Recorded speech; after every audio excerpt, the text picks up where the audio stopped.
ደጌ ክብሬ ናት ማረጌ ሽታ አንቺ ያላህ ስጦታ። አሰላሙ አለይኩም ወራህመቱላሂ ወበረካቱሁ። ውድና የተከበሯችሁ የፎዚ ቤተሰቦች ሰላም ብያለሁ። በያላችሁበት የዓለም ዳርቻ ሰላማችሁ ብዝት ተተረፍ ይበልልኝ እያልኩኝ ኢንሻአላህ ዛሬ ደግሞ 10ቱ መላእክቶች ስማቸውና ተግባራቸው በሚል መጥቻለሁ። ለምታበረታቱ በሙሉ ከልብ ነው የማመሰግነው። በእስልምና አስተምሮ መሰረት መላእክት ከአላህ ብርሃን የተፈጠሩ የማይበሉ የማይጠጡና የታዘዙትን ብቻ የሚፈጽሙ ታማኝ ፍጡራን ናቸው። ከብዙ መላእክት መካከል በስምና በስራቸው በግልጽ የሚታወቁ 10ቱ መላእክቶች፣ አንደኛ ጅብሪል አለይሂ ሰላም፣ የአላህ መልእክት ወህይ ወደ ነቢያት ማድረስ፣ ለነቢዩ ሙሐመድ ሰለላሁ ዐለይሂ ወሰለም ቁርአንን ያወረዱት እርሳቸው ናቸው። የመላእክት ሁሉ አለቃ እንደሆኑ ይታመናል። ሁለተኛ ሚካኤል አለይሂ ሰላም፣ ዝናብን የማዝነብና የተክሎችን እድገት የመቆጣጠር ኃላፊነት ተሰጥቷቸዋል። እንዲሁም ለፍጥረታት የሚሰጠውን ሲሳይ ወይም እርዚቅ የማከፋፈል ተግባር ያከናውናሉ። ሶስተኛ ኢስራፊል አለይሂ ሰላም፣ የቂያማ ወይም የትንሣኤ ቀን ሲደርስ መላእክትን መንፋት ሁለት ጊዜ ይነፋሉ። የመጀመሪያው ፍጥረታትን ሁሉ እንዲሞቱ፣ ሁለተኛው ደግሞ ለፍርድ እንዲቀሰቀሱ ነው።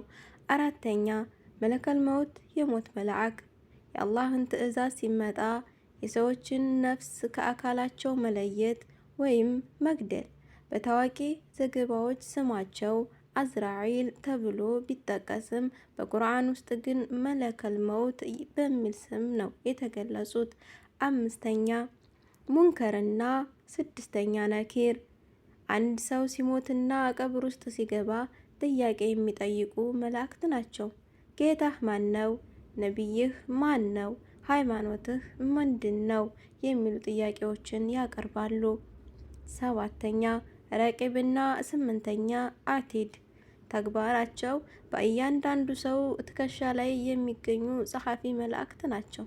ረቂብ በቀኝ በኩል ሆኖ መልካም ስራን ይመዘግባል።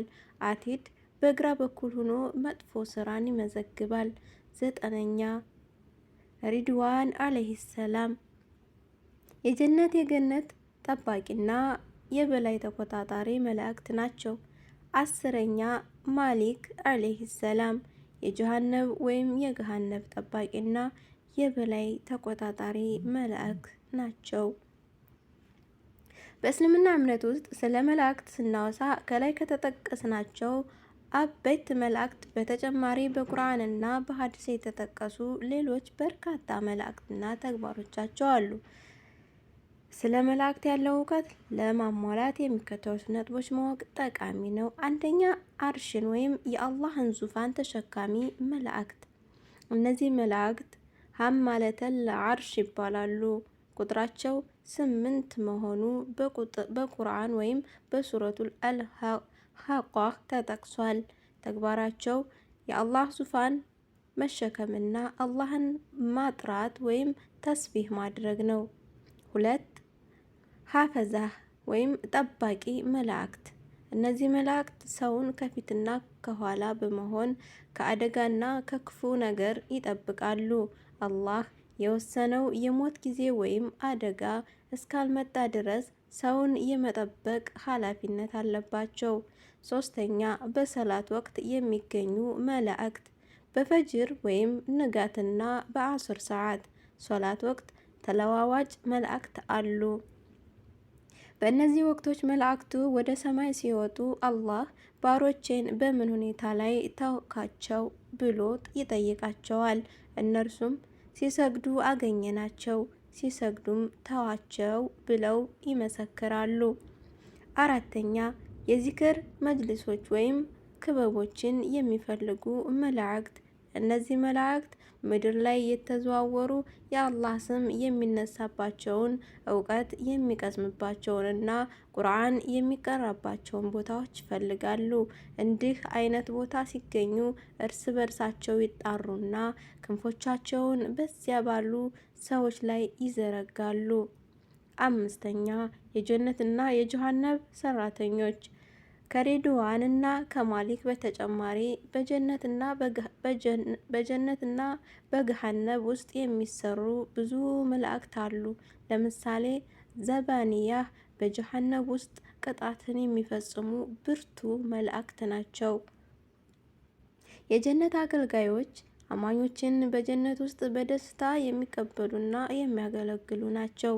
ስለ መላእክት ባህሪያት ጥቂት ነጥቦች።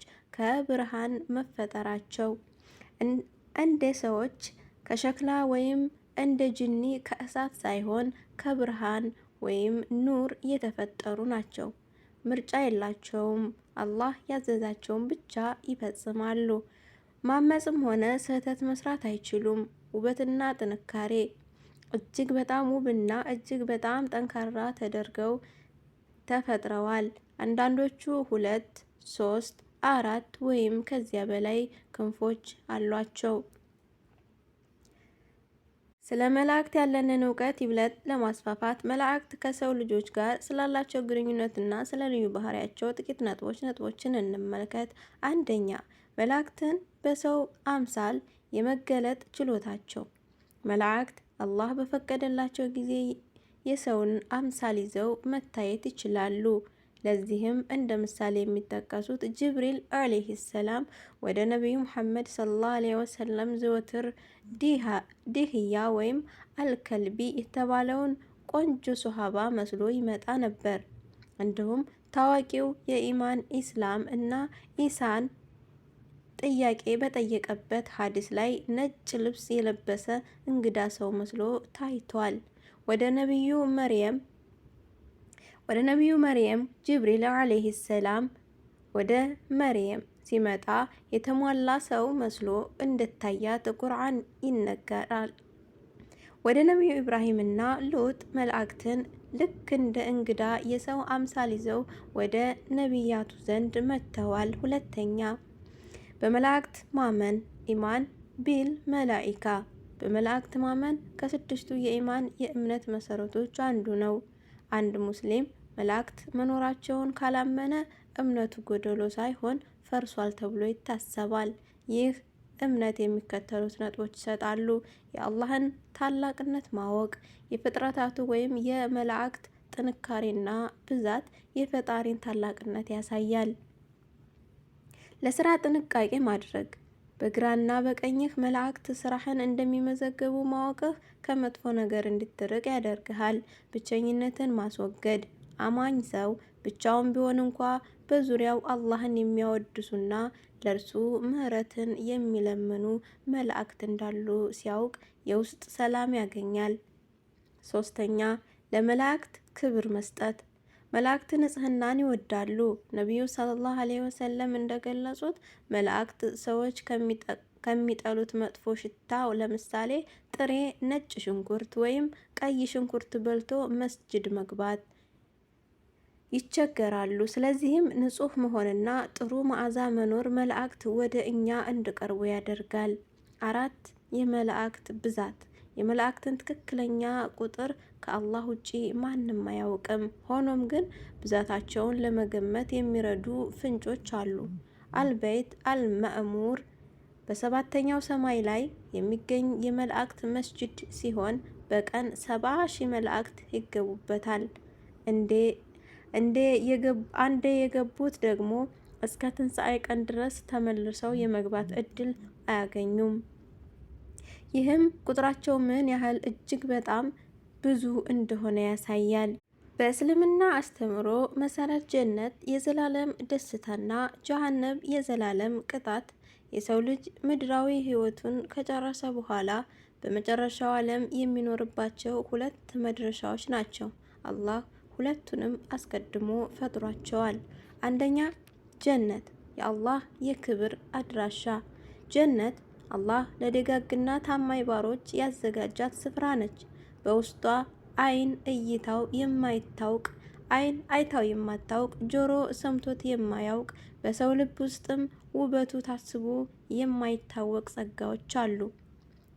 ደረጃዎቿ ጀነት 100 ደረጃዎች አሏት። በእያንዳንዱ ደረጃ መካከል ያለው ርቀት በሰማይና በምድር መካከል እንዳለው ርቀት ሰፊ ነው። ከፍተኛውና መካከለኛው ደረጃ አልፊርደውስ ይባላል።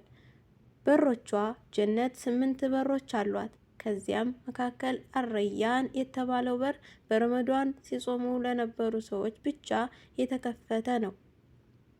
ወንዞቿ በጀነት ውስጥ ከውሃ፣ ከወተት፣ ከማርና ከማያሰክር ወይን የተሰሩ ወንዞች ይፈሳሉ። ባህሪዋ በጀነት ውስጥ ህመም፣ ድካም፣ እርጅና፣ ንዴት፣ ጥላቻ ወይም እንቅልፍ የለም። የጀነት ሰዎች ሁሌም ወጣትና ደስተኛ ናቸው። ሁለተኛ፣ ጀሃነም የእሳት ቅጣት። ጀሃነም አላህን በካዱ በአላህ ባጋሩና በትዕዛዙ ላይ ባመፁ ሰዎች ላይ ፍትህን ለማስፈን የተዘጋጀች የቅጣት ስፍራ ነች። ደረጃዎቿም ጀሃነም ወደ ታች የሚወርዱ 7 ደረጃዎች ወይም በሮች አሏት። እያንዳንዱ ደረጃ እንደ ወንጀሉ ክብደት የቅጣት መጠኑ ይለያያል። የታችኛውና የከፋው ደረጃ ለመናፍቃን ወይም ሙናፊቆች የተዘጋጀ ነው። ቅጣቷ የእሳቷ ሙቀት በምድር ላይ ካለው እሳት በ70 እጥፍ ይበልጣል። ቆዳቸው በተቃጠለ ቁጥር ቅጣቱን እንዲቀምሱ አዲስ ቆዳ ይተካላቸዋል። ምግብና መጠጥ የጀሃነም ሰዎች ምግባቸው ዘቁም የተባለ እጅግ የሚመርዝና የሚኮሰኩስ ተክል ነው። መጠጣቸው ደግሞ የፈላ ውሃ ወይም ደም ግልገል ነው። ጠባቂዎቿ ዘባንያህ የሚባሉ 19 ጨካኝና ብርቱ መላእክት ይጠብቋታል። መሪያቸው ማሊክ ይባላል። ሶስተኛ፣ በሁለቱ መካከል ያለው ልዩነት ወይም ንጽጽር። ባህሪ ጀነት፣ ጀሃነም። የመግቢያ ቁልፍ የተውሂድ አላህን ብቸኝነት ማምለክ። ጀሃነም ደግሞ ኩፍር። መጠጥ ጣፋጭ ወተት፣ ማርና ውሃ። ጀሃነም የፈላ ውሃ። ልብስ ከሐርና ከወርቅ የተሰራ። ከእሳት ጀሃነም ከእሳትና ከእሳት። ዘላቂነት ጀነት ለዘላለማዊ ወይም ሞት የለም። ጀሃነም ለካፊሮች ወንጀለኞች። አንድ ጠቃሚ ነጥብ፣ አንድ ታማኝ ሙስሊም ትላልቅ ወንጀሎችን ሰርቶ ያለ ተውበት ወይም ንስሐ ከሞተ በአላህ ፍቃድ ስር ነው የሚሆነው። አላህ ከፈለገ ይምረዋል፣ ካልፈለገ ደግሞ በስራው ወንጀል ልክ ጀሃነም ውስጥ ቀጥቶት ከቀጣ በኋላ ወደ ጀነት ያስገባዋል። ነገር ግን በአላህ ላይ ማጋራት ወይንም ሽርክ ሳይማር የሚታለፍ ወንጀል አይደለም። የበርዘኽ ህይወት ወይም የቀብር ቆይታ አንድ ሰው ከሞተ በኋላ እስከ ትንሣኤ ድረስ የሚቆይበት ዓለም በርዘኽ ይባላል። ጥያቄና መልሱ ቀደም ሲል እንደተጠቀሰው ሙንከርና ነኪር የተባሉ መላእክት ይመጣሉ። የቀብር ቅጣትና ድሎት አማኝና መልካም ሰው በቀብር ውስጥ የጀነት ሽታና ብርሃን ይለቀቅለታል። ከከሃዲና አመፀኛ ደግሞ በቀብሩ ውስጥ ቅጣት ይጀምርበታል። 2 የቂያማ መልእክቶች ወይም አላማት አሳሳህ። ዓለም ልታበቃ ስትል የሚታዩ ምልክቶች አሉ። እነርሱም በሁለት ይከፈላሉ። ትናንሽ ምልክቶች ብዙዎቹ ተከስተዋል። ለምሳሌ የእውቀት መጥፋት፣ የዝሙት መብዛት፣ የህንፃዎች መርዘምና የጊዜ መፋጠን። ታላላቅ ምልክቶች እነዚህ ገና አልታዩም። አንዱ ሲመጣ ሌላው ተከትሎ ይመጣል። አንደኛ የደጃል መውጣት፣ ሰዎችን የሚፈትን ትልቅ ፈተና። 2 የኢሳ አለይሂ ሰላም መውረድ፣ ደጃልን ለመግደልና ፍትህን ለማስፈን። 3 የየጁጅና መእጁጅ መውጣት፣ ምድርን የሚያጠፉ ብርቱ ህዝቦች። 4ኛ ፀሐይ በምዕራብ በኩል መውጣት፣ ከዚህ በኋላ ንስሐ ወይም ተውበት አይቀበልም። 3 ትንሣኤና ፍርዱ፣ አልሐርሽ ወል ሂሳብ። ኢስራፊል አለይሂ ሰላም ሁለተኛውን መልእክት ሲነፋ የሰው ልጆች ሁሉ ከመቃብራቸው ይነሳሉ። ማህሸር ሰዎች ሁሉ በአንድ ሜዳ ላይ ለፍርድ ይሰበሰባሉ። ፀሐይ ወደ ሰዎች ትቀርባለች፣ ጭንቀቱም ይበረታል። ሂሳብ ወይም ምርመራ አላህ በእያንዳንዱ ሰውና በራሱ መካከል ያለ አማካይ ጥያቄና መልስ ያደርጋል። ሚዛን የሰው ልጅ ስራ የሚመዘንበት እውነተኛ ሚዛን ይቆማል። መልካም ስራው የሚመዘንለት ይድናል፣ መጥፎ ስራው ያመዘነለት ይከስራል። አራተኛ ሲራጥ ወይም ድልድይ በጀሃነም ላይ የተዘጋ ከፀጉር የሚቀጥንና ከሰይፍ የሚሳል ድልድይ ነው። ሰዎች ሁሉ በላዩ ላይ እንዲያልፉ ይታዘዛሉ። አማኞች እንደየስራቸው ፍጥነት እያንዳንዱ እንደ መብረቅ፣ አንዳንዱ እንደ ንፋስ ተሻግረው ጀነት ይገባሉ። መጥፎ ስራቸውና ከሃዲዎች ደግሞ ተንሸራተው ጀሃነም ውስጥ ይወድቃሉ። አምስተኛ ሐውድ ወይም ኩሬ ለነቢዩ መሐመድ ሰለላሁ ዐለይሂ ወሰለም የተሰጠ ትልቅ ኩሬ ሲሆን ውሃው ከወተት ይልቅ ነጭ፣ ከማር ይልቅ ጣፋጭ ነው። አማኞች ከእነሱ አንድ ጊዜ ሲጠጡ ለዘላለም አይጠሙም። የተውበት ወይም የንስሐ ትርጉምና አስፈላጊነት። ተውበት ማለት ከመጥፎ ስራ ተመልሶ ወደ አላህ መመለስ ማለት ነው። አላህ በቁርአኑ እንዲህ ይላል፣ እናንተ ያመናችሁ ሆይ ወደ አላህ ንጹህ የሆነን ንስሐ ተመለሱ። የተውበት መስፈርቶች፣ ቅድመ ሁኔታዎች። አንድ ንስሐ በአላህ ዘንድ ተቀባይነት እንዲኖረው የሚከተሉት ነጥቦች ማሟላት አለበት። አንደኛ፣ ወንጀሉን ወዳው ማቆም። ያንን ስህተት እየሰሩ ማረኝ ማለት አይቻልም። ሁለት፣ በሰራው ስራ መጸጸት፣ ለምን አደረኩት ብሎ ከልብ ማዘን። ሶስት፣ ዳግመኛ ላለመመለስ መወሰን፣ ወደዚያ ወንጀል ላለመመለስ ጽኑ አቋም መያዝ። አራት፣ የሰውን መብት መመለስ። ወንጀሉ የሰውን ገንዘብ ወይም ክብር የሚመለከት ከሆነ ለባልተቤቱ መመለስ ወይም ይቅርታ መጠየቅ። የአላህ ምህረት ወይም ሲፋት። አላህ አልገፋር መሐሪ እና አርራሂም አዛኝ ነው። አንድ ሰው የቱንም ያህል ጥልቀት ወንጀል ቢሰራ አላህ እንዲህ ይላል፣ በነፍሶቻቸው ላይ ወሰን ላለፉት ባሮቼ ንገራቸው፣ ከአላህ እዝነት ተስፋ አትቁረጡ፣ አላህ ወንጀሎችን ሁሉ ይምራልና። በሐዲስ ቁድስ ላይ እንደተጠቀሰው የሰው ልጅ ወንጀል ሰማይ ቢደርስ እንኳ ተጸጽቶ ምህረትን ከለመነ አላህ ምንም ሳያደርገው ይምረዋል። ወንጀል የሚታበስባቸው ወይም የሚጠፉባቸው መንገዶች። ከተውበት ተጨማሪ አላህ ወንጀሎችን የሚያብስባቸው በርካታ አጋጣሚዎችን ሰጥቶናል። ሶላትን በወቅቱ መስገድ ከአንድ ሶላት እስከ ሌላው ሶላት ያሉ ትናንሽ ወንጀሎችን ያብሳል። ሰደቃ ወይም መጽዋት መስጠት። ሰደቃ ወንጀልን ያጠፋል፣ ውሃ እሳትን እንደሚያጠፋው ይላሉ ነቢዩ መሐመድ ሰለላሁ ዐለይሂ ወሰለም። ዱዓና እስትግፋር፣ አላህ ሆይ ማረኝ ብሎ ዘወትር ማለት። በሽታና መከራ አንድ አማኝ ላይ የሚደርስ ማንኛውም ህመም ወይም ጭንቀት አላህ ወንጀሉን የሚያራግፍለት መንገድ ነው። የመጨረሻ ድል ወይም የተውበት ማብቂያ። ተውበት የሚዘጋጅባቸው ሁለት ጊዜያት አሉ። የግል ማብቂያ የሰው ልጅ ነፍሱ ጉሮሮ ላይ ስትደርስ ወይም የሞት ጣር ሲጀምር። ሁለት የዓለም ማብቂያ ፀሐይ በምዕራብ በኩል ስትወጣ የቂያማ ታላቅ ምልክት። የእስልምና ጉዞ በሁለት ክንፎች መካከል ያለ ጉዞ ነው። አልኸውፍ አላህን መፍራትና አረጃ በአላህ እዝነት ተስፋ ማድረግ። ቅጣቱን ፈርተን ከመጥፎ እንርቃለን፣ እዝነቱን ተስፋ አድርገን መልካም እንሰራለን። መርሐባ አህባቢ፣ እንግዲህ የዛሬው ቪዲዮአችን ይህን ይመስላል ማለት ነው። በቀጣይ ቪዲዮ በአዲስ ርዕስ ከምንገናኝ በያላችሁበት ሰላማችሁ ይብዛልኝ እያልኩ እኔ በዚሁ ሰናበታችኋለሁ። ሰላም አለይኩም ወራህመቱላሂ ወበረካቱ።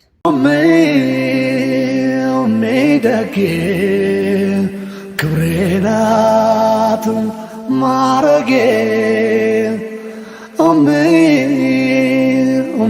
ሽታ አንቺ ያላህ ስጦታ